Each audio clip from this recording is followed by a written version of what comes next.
Hey, what's up YouTube? Jiu-Jitsu Boy 98 / Twisterdon coming at you with another YouTube video here with PvP and Bloodborne. This time we're doing the Chalice Dungeon PvP, and if you've been on Reddit, if you've been on GameFAQs, you have known that the community has developed a specific Chalice dungeon for PvP. So pretty much the dungeon that it is in is Pthumeru Root, okay?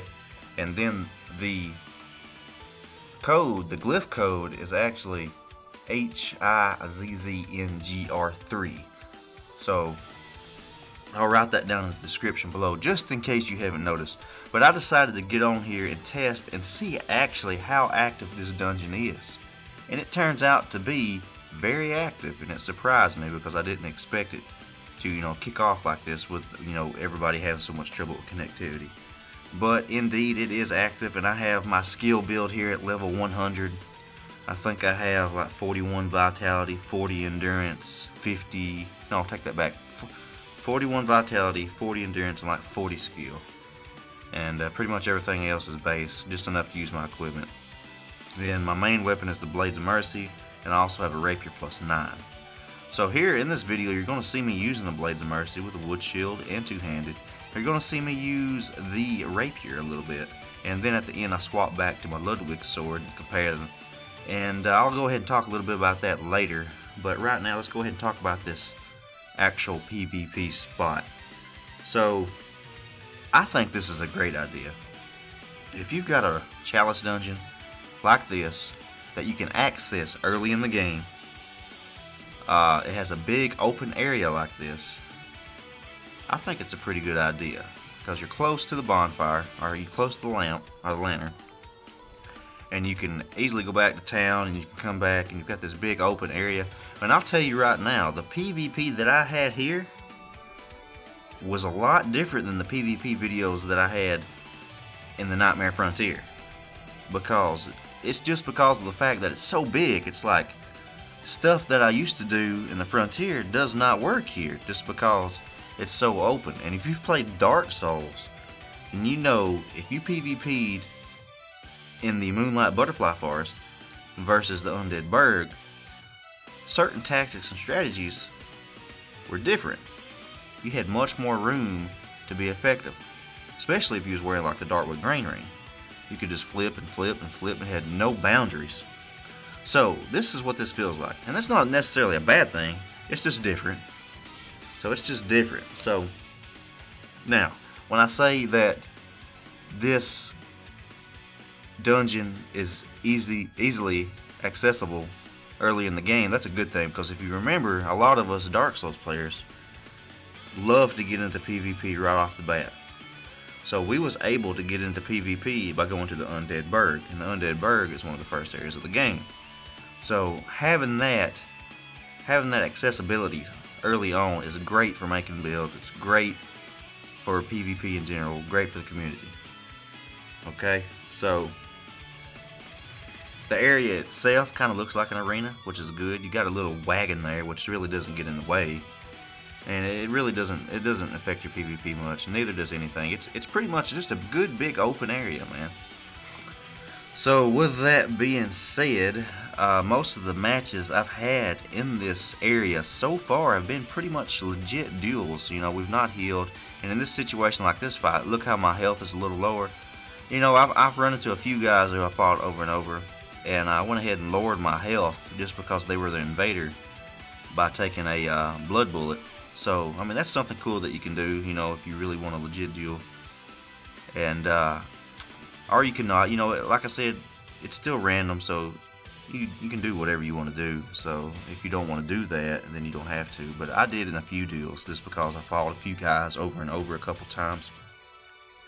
And they did it for me because I had a few invasions on them, and I did it for them. Just you gotta feel your opponent out. You gotta feel the other player out. And if you're at that level of respect with each other just from the PvP, and you can kind of feel each other out like that, then that's something you can do. I know you as invaders, it's a big disadvantage to have lower health, so that's something to think about in that regard.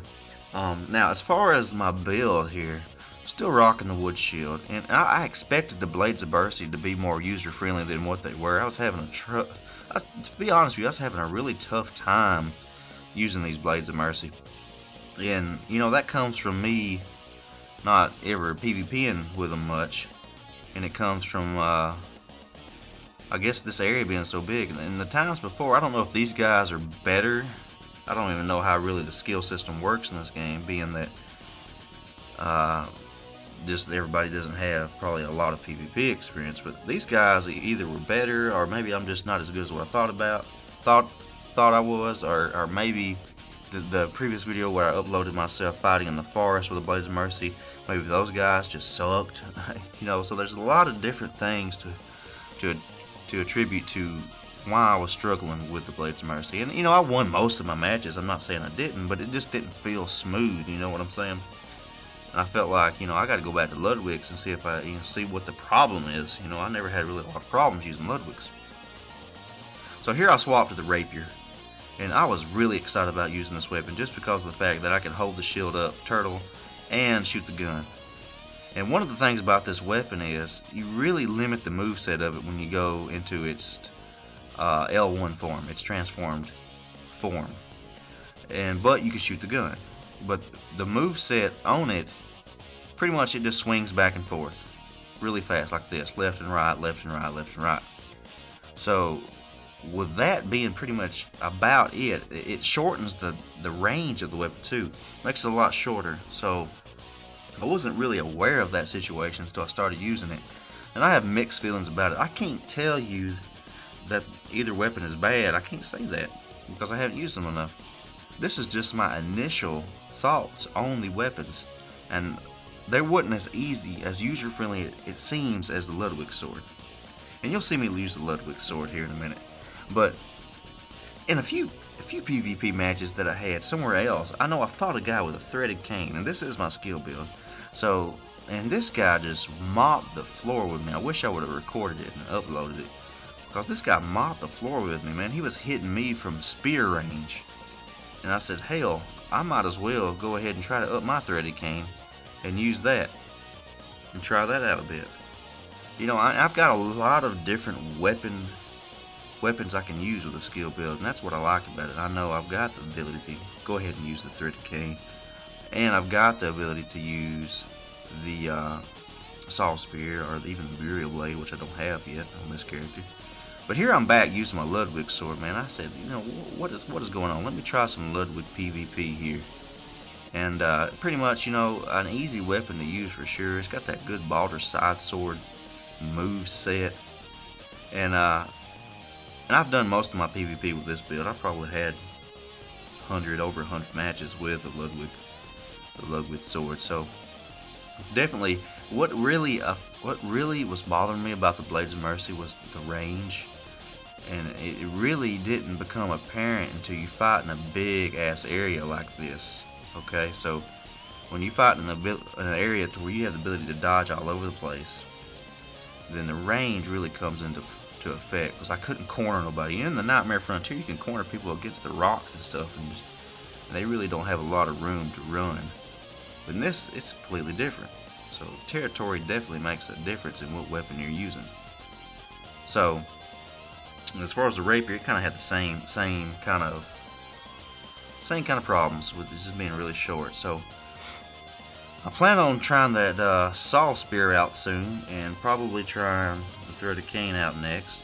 Those two weapons, and I'm excited about those. I hope that we will have the ability to get some more blood rocks, at least easier than what they are now. But we got a big patch coming up tomorrow, I believe. I think it's April 23rd. So hopefully they fix the connectivity issues, man. I'm excited about that. If they do, man, we're in good shape. We're going to be PvPing non-stop. And they're going to fix the load times too, so we'll definitely have some better PvP experiences. But I don't know, guys. What do you think? This was just a short video of me showing you how the Chalice dungeon PvP worked, and showing you a few highlights of my skill build. And like I said, I don't want to talk bad about the Blades of Mercy or anything. They're definitely good, but it's just, and I won most of my matches. think, except for a couple in this particular night. And even when I fought in the forest the other night, you know, I never had really any issues. But you know, what am I comparing that to? I'm comparing it to my PvP with a Ludwig sword in the past. So, like I said, I've got more experience with that weapon, so I can't really say Ludwig's is better than Blades of Mercy or the Rapier. It's just that I've got more experience with it. So anyways, guys, that's pretty much it for this video. I thank you for watching once again. Thank you for tuning in. I hope you liked this video. And I hope that you tune in more in the future for more Bloodborne videos. I'm trying to upload on a regular basis. But until next time, guys, I will see you in the next video. Thanks for watching. Appreciate it.